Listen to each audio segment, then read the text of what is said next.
Meditation is a simple and free way to reduce pain that's accessible to everyone. Let's talk about what meditation is and how to achieve a meditative state.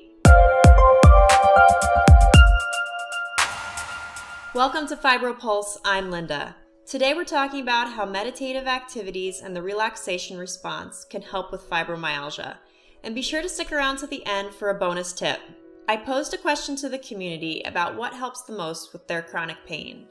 And the most common response was meditation. So I'm really excited to talk about this topic today, especially because meditation was so helpful for me on my journey. So when most people think of meditation, they think someone sitting cross-legged, up straight, their hands in mudras and maybe chanting Om or something like that. But meditation can take many forms. You don't have to just sit still. You don't have to sit at all. Some meditations can be done lying down, some can be done walking, or doing other activities. Meditation is not something that can be taught. It's a state of mind and a state of being. So even when you have someone guiding a meditation, they're not teaching the meditation. They're teaching or giving a technique that is a tool to elicit a meditative response. The meditation part is the quiet and the stillness in your mind. So that can be elicited many ways. Even if you've never sat and meditated before, we've all had moments where you feel a calm and a quiet and a stillness. Generally speaking, the relaxation response is best aided through some type of repetition. So that's why a lot of times chants for meditation or mantras are repetitive, because the repetition helps to quiet and calm the mind and move away any thoughts to hopefully clear it out so that you can have focus and quiet and just being instead of thinking and doing. Most people have heard of the fight or flight response. It's a protective mechanism that allows us to run away from a predator. Now, it's supposed to be activated a very small percentage of the time, and the rest of the time we're supposed to be in a rest and digest, parasympathetic state. This is an even bigger problem today because things like television or movies activate our sympathetic nervous system much more than was common in nature. As a matter of fact, all of that media is designed to elicit some type of, guttural emotional response. Now with fibromyalgia, our stress response is even more sensitive than the average person. I believe that's why yoga and meditation in particular are gaining such popularity at this time, because it's balancing out our increased sensationalism within media. When the parasympathetic nervous system is engaged, some specific things happen in your body. It calms your mind, relaxes your muscles, decreases heart rate, increases blood flow to the gastrointestinal system, and relaxes blood vessels. So meditation and the relaxation response brings everything back to center and allows you to function in a healthier way. I chose to focus on meditation for one of my first videos for this channel because meditation made a big difference in my fibro journey. At the time, meditation and yoga were not as popular as they are today, but when I found it, it made a big difference.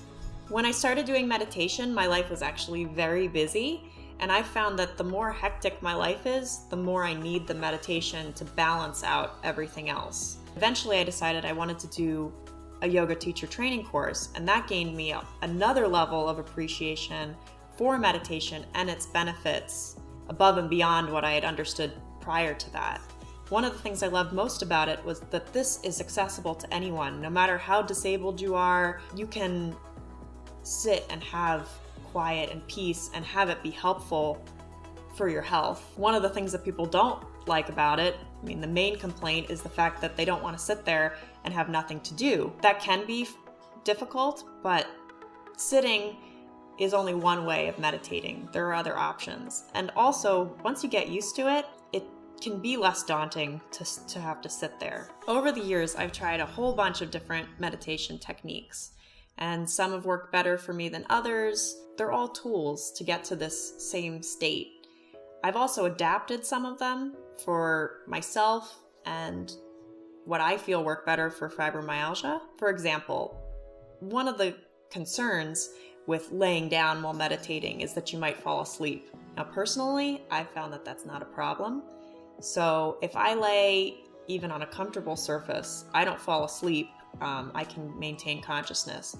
But for a little extra, laying on like on the ground, maybe on a yoga mat, but on a harder surface, there's no way I'm falling asleep with my condition. Because those of us with fibro are more sensitive, sometimes things can be adapted slightly for our needs.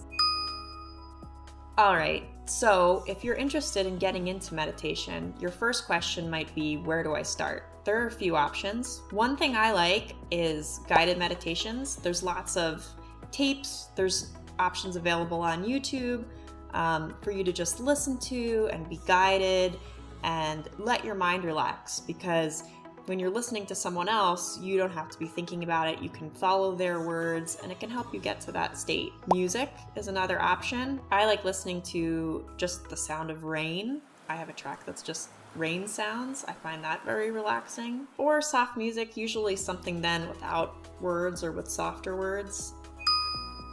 Beyond stillness, there are plenty of activities you can do that can be meditative as well, if done with the right intention.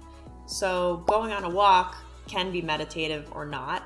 If you're in the state of trying to clear your mind and, focus on nature, then it can be very meditative. Beyond that, simple repetitive tasks can also be meditative. Things like knitting or crocheting or gardening, even cleaning tasks, washing the dishes, vacuuming, if done with the right mindset, can all be meditative. Recently, adult coloring books have become very popular.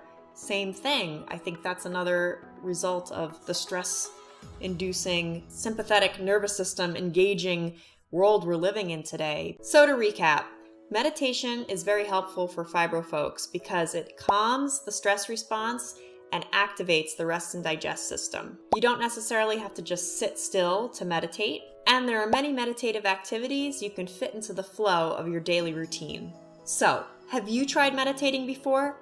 What was your experience? Have you been benefiting from relaxing or meditative activities and didn't even realize it? What else do you find to be meditative? Please share your answers in the comments section below. Thanks for watching. Remember to subscribe, like, and share. Follow us on social media, and then come join the community at fibropulse.com.